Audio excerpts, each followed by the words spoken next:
c'est Zoru. Je suis très content de te retrouver aujourd'hui pour une nouvelle vidéo ASMR. Je suis particulièrement content aujourd'hui car cette vidéo sort le 25 août 2021 et ça veut dire que ça fait 8 ans que ma chaîne YouTube existe.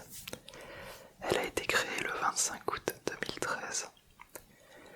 Je voulais donc profiter de l'occasion pour faire une vidéo qui va te parler de 8 faits particulièrement étonnants et particulièrement inutiles que je trouvais amusant à partager. Et c'était l'occasion de fêter ces 8 ans avec ces 8 faits insolites. Avant de débuter, je voulais juste te remercier du fond du cœur pour ton soutien, pour les commentaires que tu m'envoies parfois, pour les petits messages que je reçois régulièrement sur mes divers réseaux sociaux, que ça soit Snapchat, Instagram, TikTok désormais, Facebook aussi, mais j'utilise beaucoup moins désormais, et même des mails aussi parfois. Et ça m'a permis de vivre des expériences incroyables. J'ai pu me lancer dans des projets liés à cette chaîne ASMR que je n'aurais jamais pu faire si je n'avais pas fait cette aventure. J'ai rencontré des personnes formidables. J'ai reçu du soutien qui m'a permis de traverser des périodes plus ou moins faciles. Et pour tout ça, je te remercie d'être là et de continuer à me soutenir après toutes ces années. Si tu découvres ma chaîne, c'est pareil, je te remercie d'être là. Et n'hésite pas du coup à t'abonner tant qu'on y est. Faut pas perdre le nord non plus. Les émotions c'est bien, mais restons lucides. Du coup, on va directement passer à la suite et je vais te présenter ces faits insolites un par un, tranquillement. On est là pour se détendre avant tout et s'amuser si possible. Fait numéro 1. On meurt 13,8% plus souvent le jour de son anniversaire. Virez-moi ça. Viens, hop. Chut, hop. Bon, c'est pas le fait le plus joyeux du monde pour débuter, mais ne t'inquiète pas. C'est le seul fait légèrement morbide. Et puis je ne pouvais pas m'empêcher de le mettre pour cette occasion spéciale des 8 ans de la chaîne. Les autres faits sont beaucoup plus légers. Donc là, en fait, il s'agit d'une étude suisse. Des scientifiques ont analysé les morts survenues entre 1969 et 2008 et ils ont réalisé qu'il y avait en général 13,8% de gens qui, il y a le jour d'un anniversaire, 13,8% de morts supplémentaires par rapport à des journées normales, on va dire. Alors, pourquoi cela? Est-ce que c'est un hasard? Est-ce que c'est une anomalie statistique? Peut-être un peu, mais il y a d'autres éléments qui expliquent ces chiffres. Tout simplement, il y a les accidents qui se multiplient avec les personnes qui boivent un peu trop d'alcool, qui prennent trop la confiance ou qui veulent célébrer ça en prenant plus de risques que d'habitude. Et apparemment on observe particulièrement une hausse au niveau des chutes mortelles chez les hommes. Voilà. Apparemment les mecs le jour de l'anniversaire, ça y est, ça se met à sauter d'un pont, ça se met à valdinguer partout. Je suis pas très surpris d'un côté, mais bon. Et évidemment il y a d'autres causes possibles dont je ne parlerai pas car on reste dans une vidéo ASMR. Mais je trouvais ce fait assez étonnant, surtout que je n'ai jamais trop aimé fêter mon propre anniversaire. Donc peut-être, qui sait, que j'étais déjà conscient de ça au fond de moi, peut-être que je suis juste méfiant et prudent. On va dire ça. Et je vais citer un des scientifiques, un des bilans de l'analyse plutôt, qui dit « Unexpectedly, we all also found an excess of deaths in cancer. Alors, ça ne m'arrange pas du tout qu'il y ait davantage de morts du cancer sur ces périodes-là, car c'est mon signe astrologique, alors ça me rassure encore moins, quoi. Fait numéro 2. Les moustiques piquent moins en écoutant du Skrillex. Ça, pour le coup, c'est une nouvelle qui va en ravir plus d'un, je pense.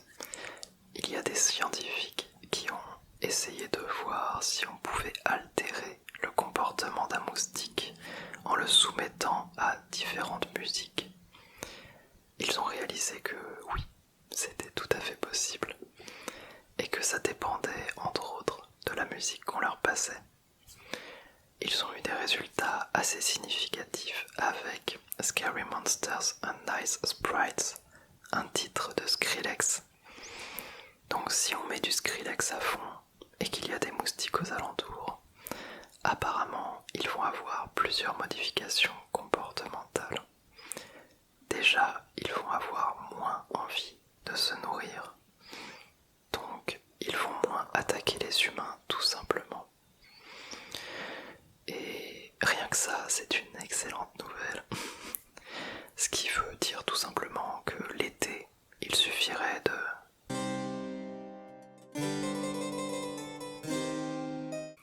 Voilà, c'est mon conseil pour l'été. Il suffit de reproduire ce que tu viens de voir en vidéo. Voilà, bon, tu ne peux pas dormir pour autant, mais au moins tu fais de l'activité.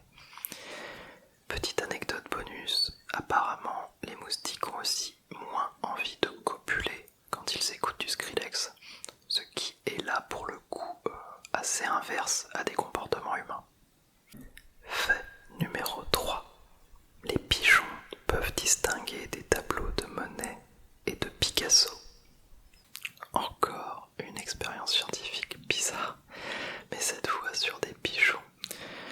Il y a des scientifiques, un groupe de recherche, qui a voulu voir si on pouvait apprendre à des pigeons à distinguer différents artistes, différents peintres. Et donc ils ont essayé, entre autres, avec du Monet et du Picasso. Comment ils ont fait ?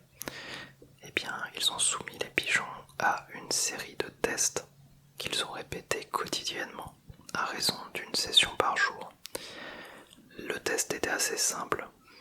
On faisait passer des images de tableaux, soit via un vidéoprojecteur, soit via un rétroprojecteur, je crois. Et ils avaient 30 secondes pour regarder l'œuvre choisie au hasard. Et ils avaient un petit mécanisme sur lequel ils pouvaient appuyer.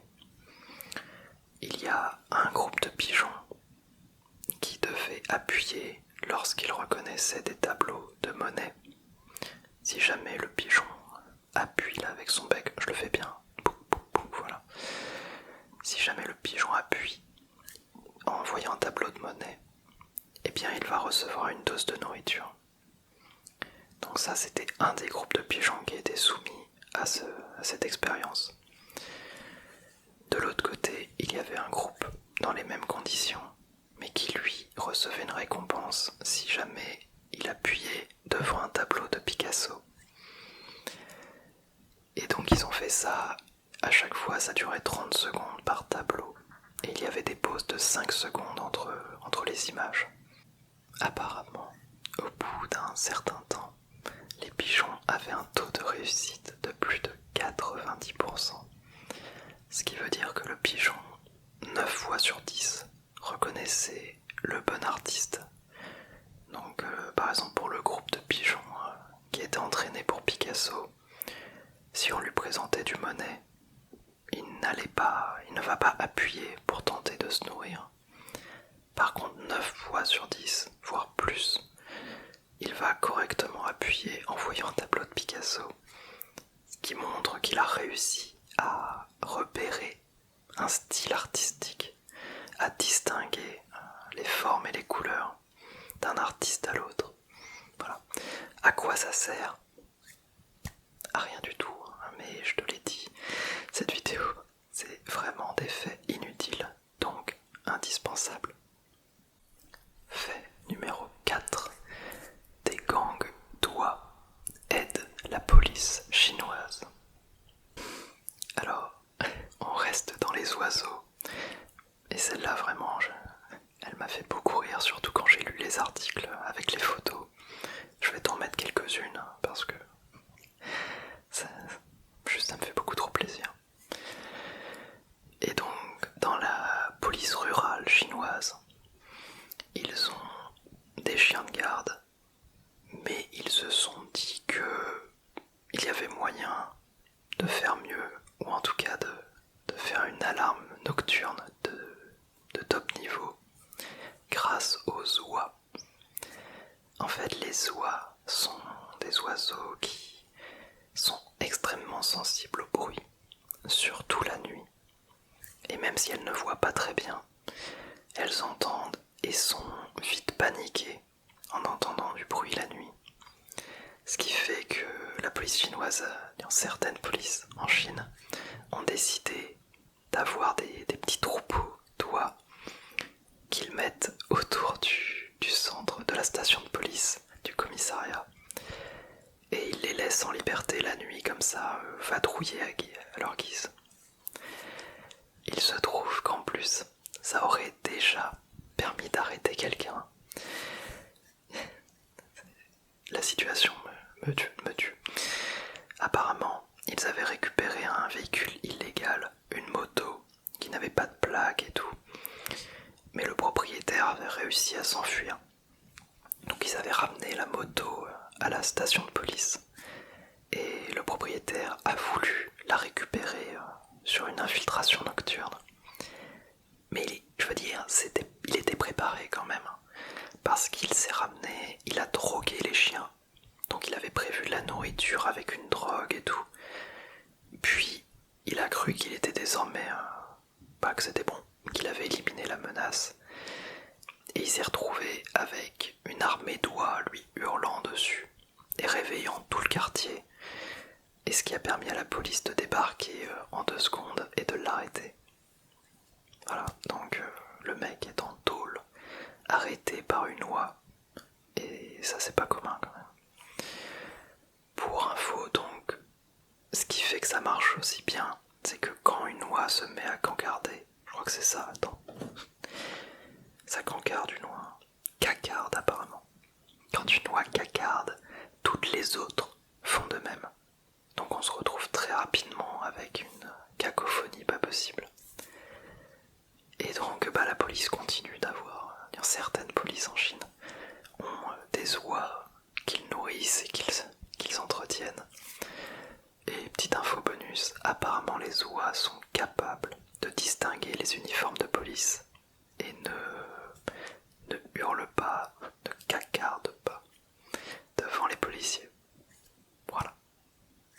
Fait numéro 5. Napoléon s'est fait attaquer par une armée de lapins. J'aime beaucoup celle-ci. Alors, je te le dis tout de suite, c'est l'histoire pour laquelle j'ai trouvé le moins de sources, que je trouvais extrêmement fiable. Mais je trouvais l'histoire beaucoup trop drôle pour ne pas la partager. Et puis il y a quand même malgré tout quelques sources. D'ailleurs, j'en profite pour te dire que j'ai sourcé tout ce que je te raconte dans cette vidéo. Et tous les liens sont dans la description. Comme ça, si tu veux aller vérifier par toi-même ou lire les articles, c'est possible.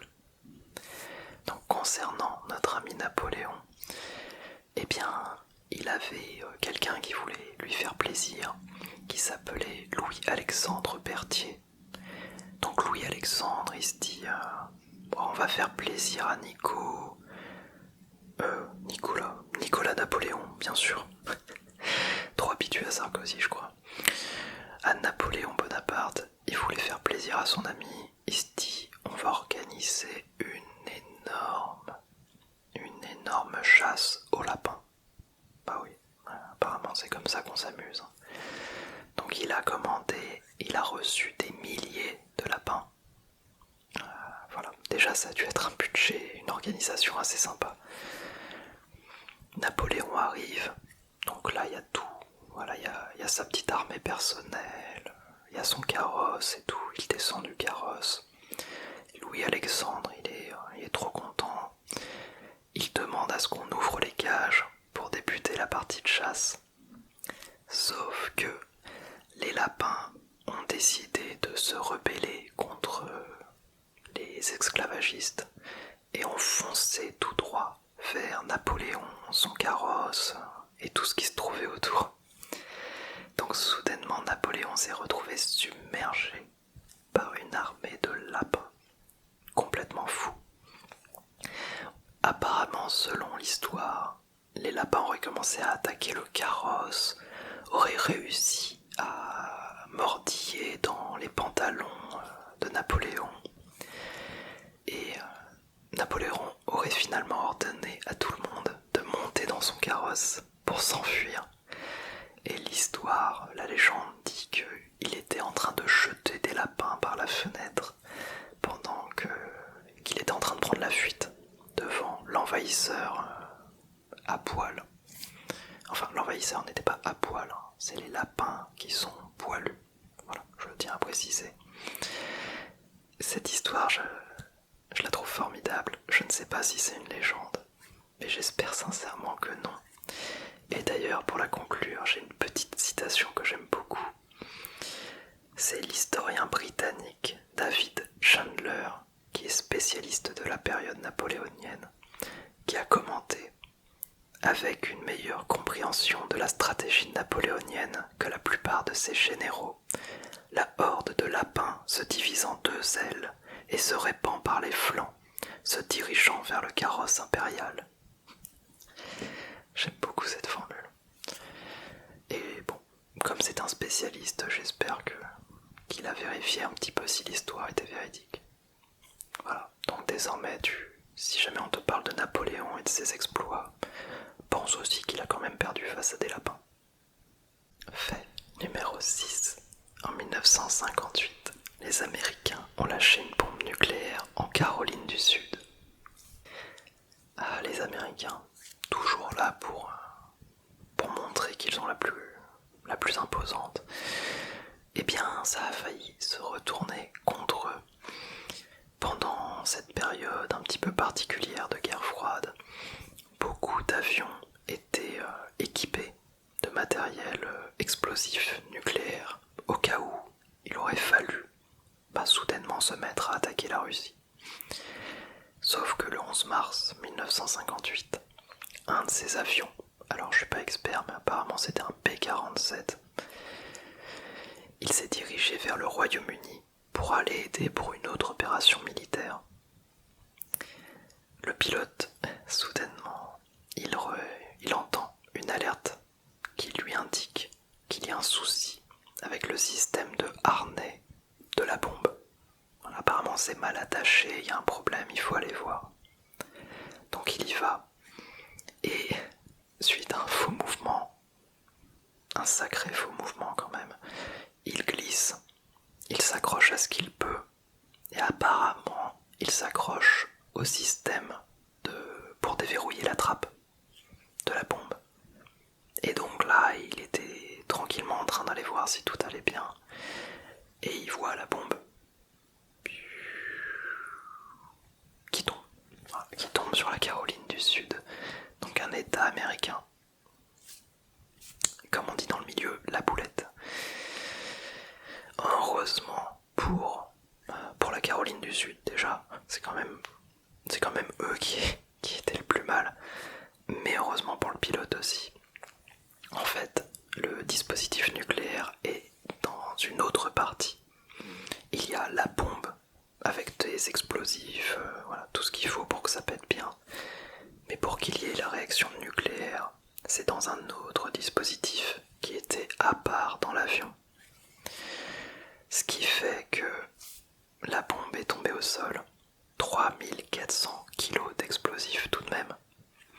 Elle a quand même explosé. Elle a fait un énorme cratère. Elle a globalement détruit une maison à proximité. Elle a rasé une partie de la forêt alentour. Mais il n'y a pas eu de réaction nucléaire et surtout il n'y a eu aucun mort. Alors Alors ça me paraît honnêtement assez improbable, car il y avait bien des gens qui vivaient dans cette zone. Mais il n'y aurait eu apparemment que des blessés, et tant mieux. Et aujourd'hui, on peut encore aller visiter le cratère qui a été laissé par cette bombe. Voilà, je crois que c'est... Oui, c'est bon. Je vérifiais si j'avais pas une petite citation finale, mais non. Comme quoi, des fois, ça se joue à peu. Fait numéro 7. La durée idéale pour tremper un Oreo dans du lait est de 4 secondes. Alors ça, dans la catégorie inutile, donc indispensable, je pense que ça se tient là. En fait, ça a été un enchaînement de découvertes qui a permis d'arriver à ce résultat.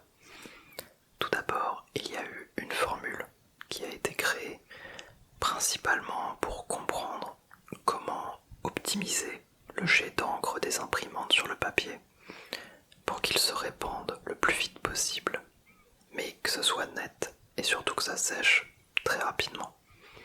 Donc il y a eu toute une série de batteries de tests, d'expériences, etc. pour arriver à la formule. Mais cette formule n'est pas seulement utile pour le papier et l'encre, elle permet globalement, en fait, pour résumer, de calculer le temps que met une matière à s'imbiber, on pourrait dire, à ce que un volume aqueux rentre dans la matière et à quel point un objet peut absorber. Voilà. Pour faire très simple, là je suppose qu'il va y avoir 2-3 scientifiques qui vont commencer à brandir les armes derrière l'écran, mais c'est une vidéo ASMR, on se détend et on profite tranquillement des petites anecdotes. Voilà. Donc déjà il y a eu cette première étape. Ce qui a fait qu'un scientifique s'est dit tiens, et si je calculais le temps idéal pour tremper un biscuit anglais dans du thé, dans du lait, pardon. Évidemment, question indispensable. Il est arrivé à 3,5 secondes. Ce qui fait que des enseignants, des universitaires aux États-Unis se sont dit en 2016 tiens, et si on appliquait exactement la même méthode, mais pour des Oreos et d'autres cochonneries sucrées, complètement diabète certifié. Et ils ont donc fait plein de tests en trempant les Oreos plus ou moins longtemps, donc 1 seconde, 2 secondes, 3 secondes, jusqu'à 7 secondes. Ils ont utilisé la formule aussi pour arriver à des résultats théoriques. Ils ont pendu les Oreos trempés sur un fil pour voir lesquels se désagrégeaient le plus vite possible, etc. Et après moult calculs, fort passionnants, ils sont arrivés au résultat de 4 secondes. Donc une demi-seconde de plus que pour un biscuit anglais classique.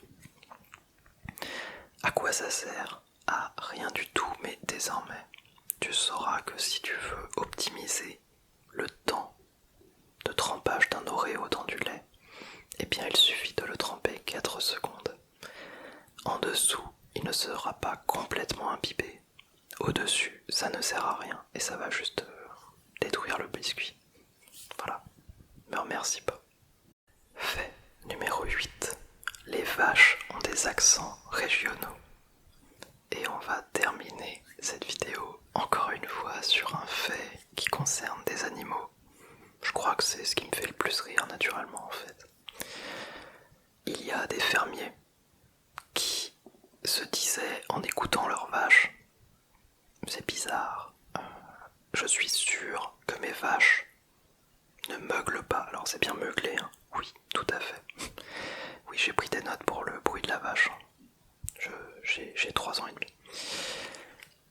Apparemment, les vaches de leur troupeau ne meuglaient pas de la même façon que les vaches du troupeau d'un copain qui était dans un autre état.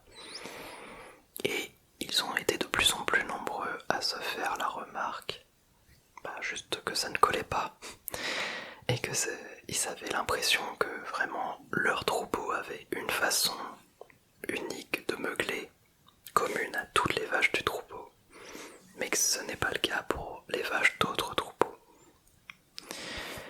Ils ont donc fait remonter, on va dire, la question, et il y a des scientifiques qui se sont emparés du sujet.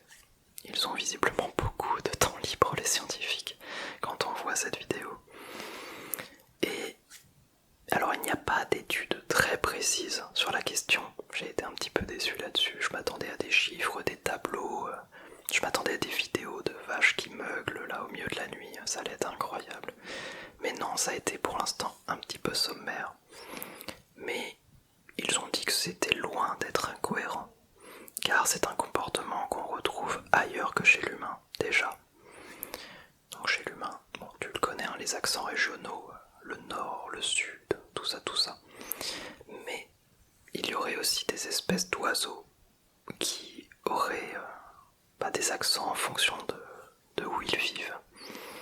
Et selon ces scientifiques, c'est très commun pour des animaux, pour des espèces qui vivent en groupe, d'adopter une façon de parler commune qui peut différer de celle d'un autre groupe, sans que ce soit pour autant un nouveau langage, mais une autre façon de s'exprimer au niveau de l'accent. Voilà. C'était une info parfaitement inutile, mais juste pour que tu t'endormes tranquillement en pensant à des vaches qui meuglent avec l'accent du sud. Je me suis dit que ça valait le coup. Et cette vidéo est désormais terminée. J'espère que ça t'a intéressé, j'espère que ça t'a détendu. J'espère surtout que tu as passé un bon moment en ma compagnie. J'ai pris vraiment plaisir à faire cette vidéo, à la préparer. Honnêtement, j'ai lu, je crois, 400 faits scientifiques inutiles. Je blague même pas, j'en ai parcouru 400 pour en sélectionner 8 qui me paraissaient vraiment parfaitement nuls, mais indispensables, on n'oublie pas. J'espère que toi aussi ça t'a plu, n'hésite pas, si t'es encore vivant, en tout cas réveillé, je ne dis pas que tu es mort via ma vidéo. Si tu es encore réveillé, n'hésite pas à laisser un petit pouce bleu, un commentaire, partager, à t'abonner si ce n'est pas le cas. Voilà, ça m'aide beaucoup et j'ai qu'une hâte, c'est de continuer à faire des vidéos et à fêter d'autres anniversaires en ta compagnie. L'air de rien, les 10 ans, ça se rapproche. Je te remercie